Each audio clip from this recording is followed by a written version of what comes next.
к следующему. Это самый интересный, друзья, слайд. Вот так мы его переключим.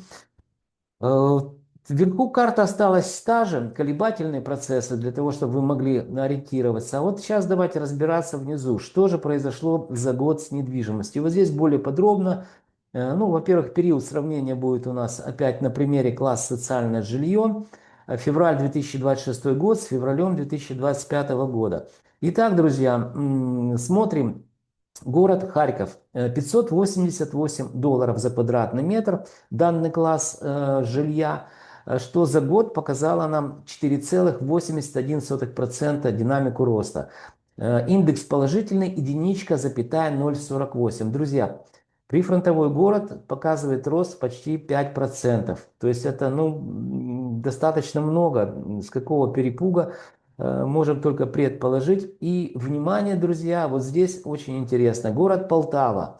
$592 за квадратный метр.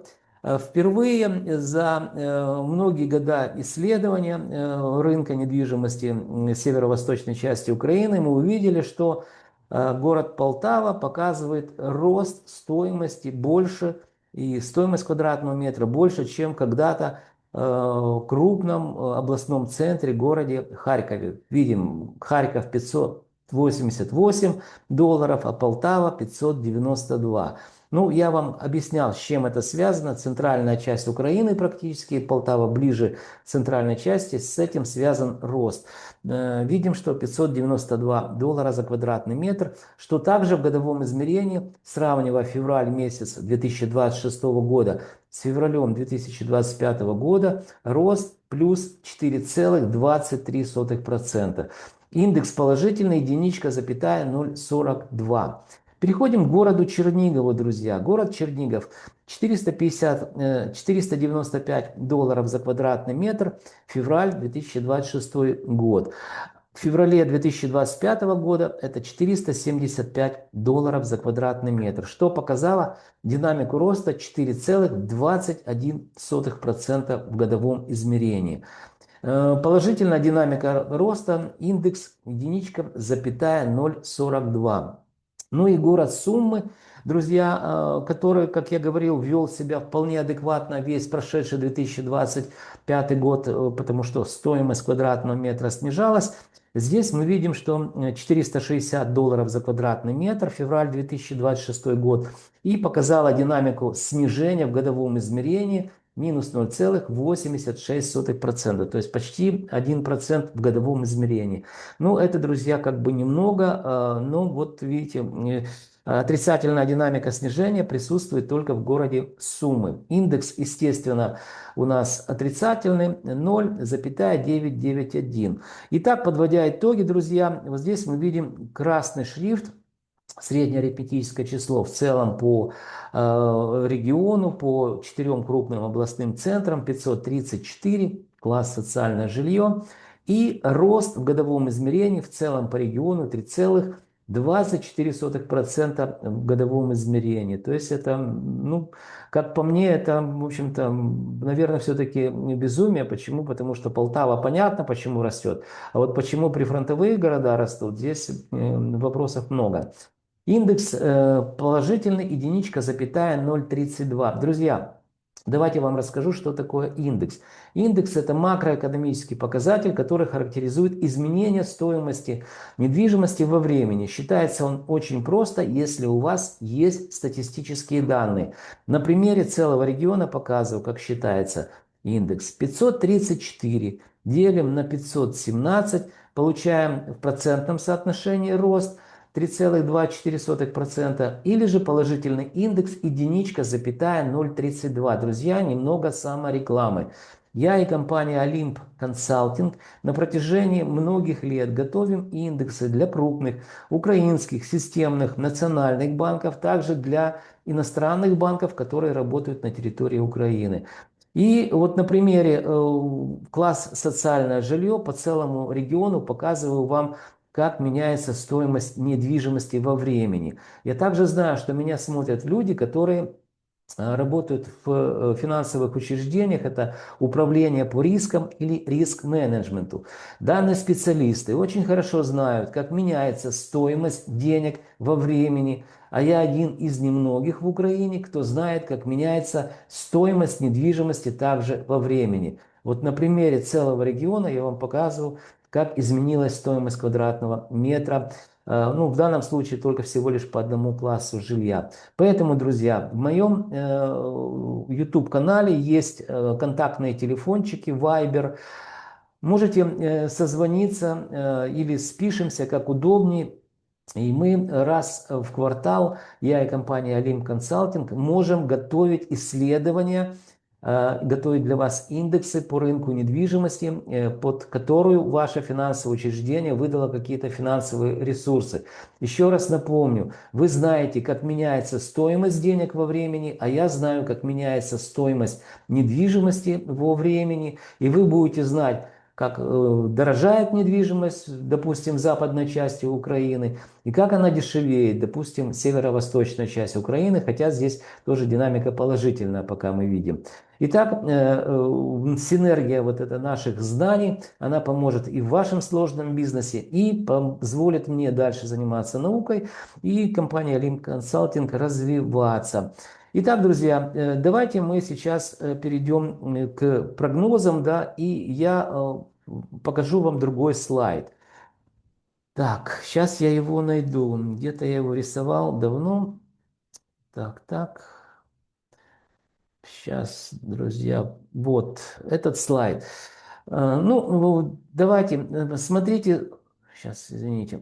Карта, здесь, значит, показатели, характеризующие состояние рынка 2025 год, на них не обращайте внимания.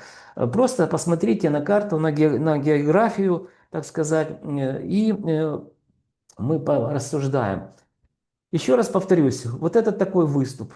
Вот такой выступ, да, это Черниговская область, которая показывает динамику роста, продолжает показывать в 2026 году, по крайней мере по одному сегменту.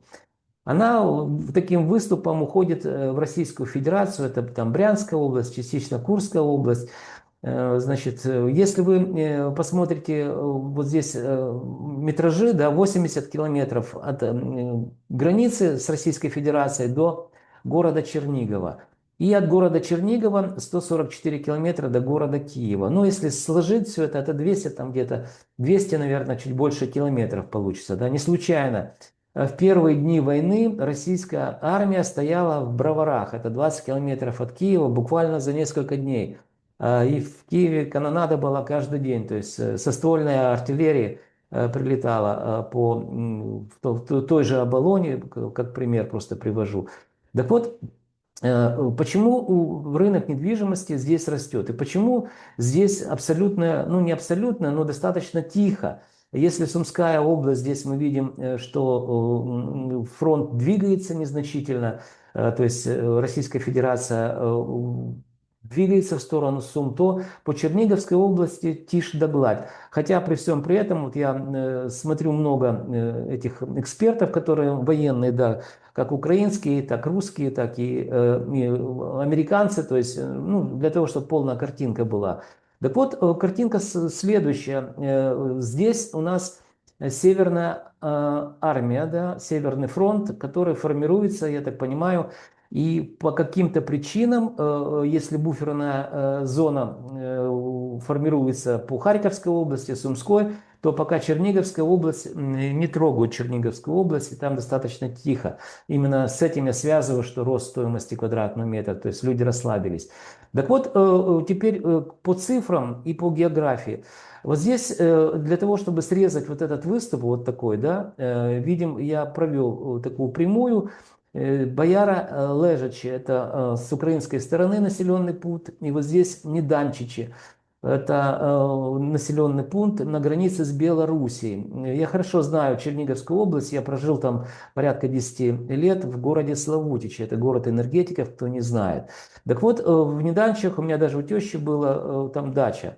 Поэтому вот это 286 километров, да, это такой выступ, ну это достаточно, как оно, сложно, понятно, во времена, так сказать, современного вооружения, но это вполне возможно, то есть его вполне возможно срезать, да. И можете себе представить, что целая Черниговская область может оказаться в таком вот мешке.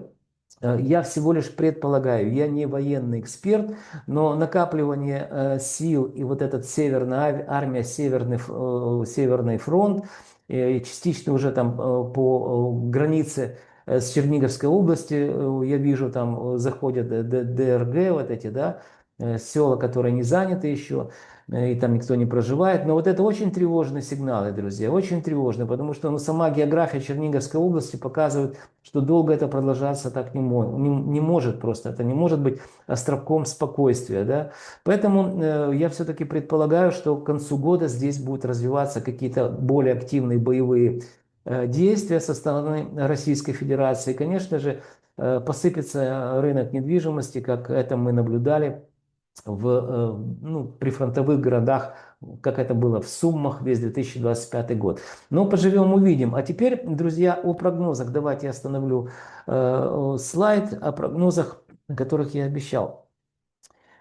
Ну, я предполагаю, что, друзья, до конца первого квартала мы будем видеть по Черниговской области, городу Чернигову конкретно, что все-таки последний сегмент рынка недвижимости и последний класс социальное жилье тоже начнет показывать нам динамику снижения. А уже весь второй квартал, друзья, тут я предполагаю и предположения уже свои высказывал, да, будет активные боевые действия на границе, будет снижаться стоимость квадратного метра, это очевидные для меня вещи. То есть буду всего лишь предполагать, что второй квартал по городу Чернигову мы увидим динамику снижения, ну, возможно, по 0,5% в месяц. По Сумской области, друзья, мы все-таки увидим второй квартал 2026 года, что вот эти незначительные колебательные процессы в сторону роста, они, так сказать, растают как снег под весенними лучами солнца. Почему? Потому что это неадекватное поведение абсолютно рынка, то есть стоимость квадратного метра будет снижаться. По Харьковской области, друзья, мы уже видим, как снижается стоимость квадратного метра, и она будет продолжать снижаться, я думаю, что по 0,5% в месяц.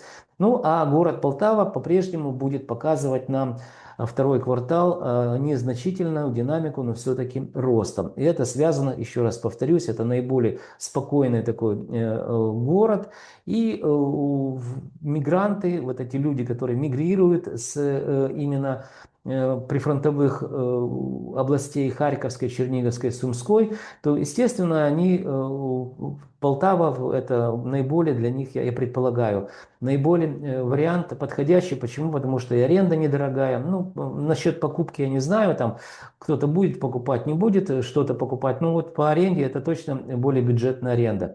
Итак, друзья, подвели итоги. Еще раз повторяюсь, второй квартал 2026 года мы будем видеть по Чернигову, по Суммам, по Харькову снижение стоимости квадратного метра жилой недвижимости где-то на 0,5%. Ну, время пройдет быстро, если был неправ, запишу видео, я регулярно их записываю и скажу, друзья, просчитался, что-то не учел. Хотя учесть внешние факторы я, правда, не могу. А внешние факторы это самый серьезный фактор, который влияет на ценообразование и на рынок недвижимости. Понятно, что это война. Друзья, пришло время прощаться. Для того, чтобы вы знали, что происходит с недвижимостью в Украине, вам необходимо что сделать? Правильно, подписаться на мой канал. Вы также можете лайки, дизлайки ставить данному видео. А еще вы должны помнить, что я ваш скромный слуга и компания Олимп Консалтинг. Готовим для вас ежемесячные обзоры рынка недвижимости, которые, надеюсь, станут для вас компасом, ну или как минимум картой в каменных джунглях рынка недвижимости Украины. Друзья, до встречи и не забудьте подписаться на канал.